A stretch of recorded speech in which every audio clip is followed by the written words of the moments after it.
Okay, let's look at quick quad number 6 with our ACT set. We'll look at number 11 here, okay?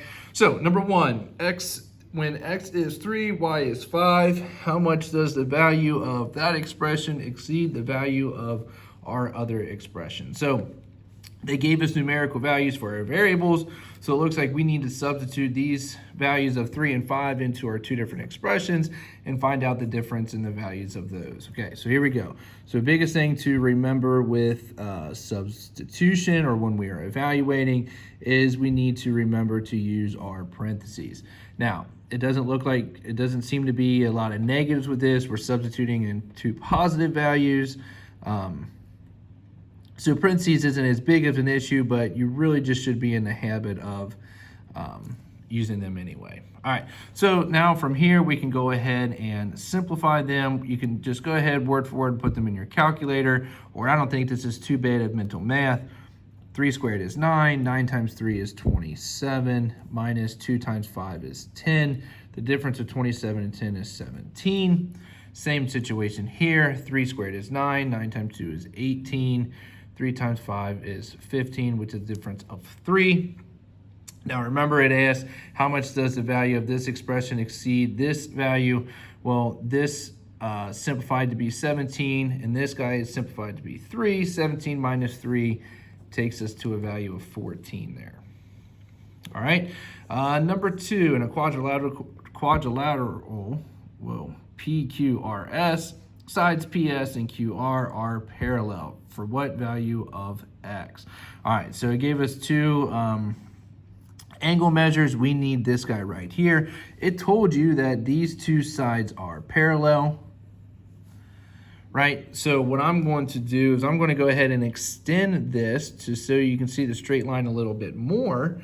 So remember, straight lines are 180 degrees. If that's 70 degrees, that means this angle has to be 110. They told you that these lines are parallel. Going back to geometry class, when we have parallel lines cut by a transversal, one of the theorems is alternate interior angles are congruent. So with that being a 110, alternate interior tells me that that value is 110 as well. Okay, really using geometry skills there.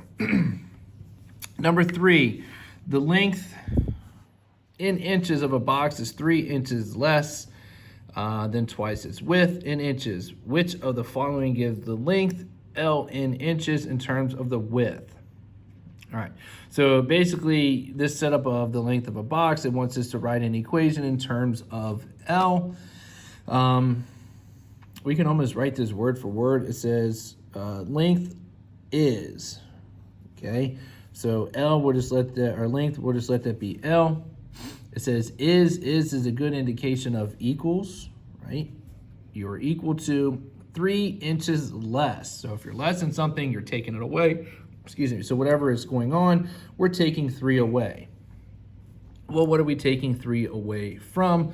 Well, we're taking 3 away from twice its width. So twice, you're doubling it, you're multiplying by 2. And again, keep it simple. We'll just let width, well, it tells you to use W for width. So length is 3 inches less than twice its width.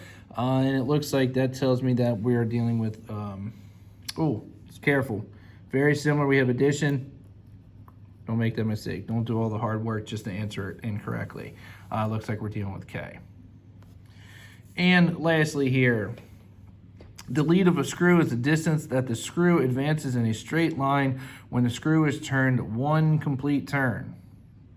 If a screw is 2.5 inches long and it has a lead of 1/6 of an inch, how many complete turns would it get all the way into a piece of wood? Okay, so we've got a screw that is 2.5 inches long, but 1 turn of the screw gets us 1/6 of an inch. We need to know how many of those turns will get us through the entire 2.5 inches.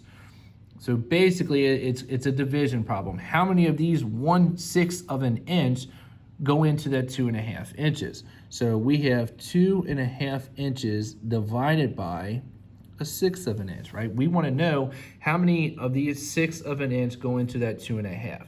So you can go ahead and just put that in your calculator. So 2.5, right? 2.5 divided by 1/6, right? Careful with your parentheses, right? If you don't use parentheses here, it will do 2.5 divided by 1, then divided by 6.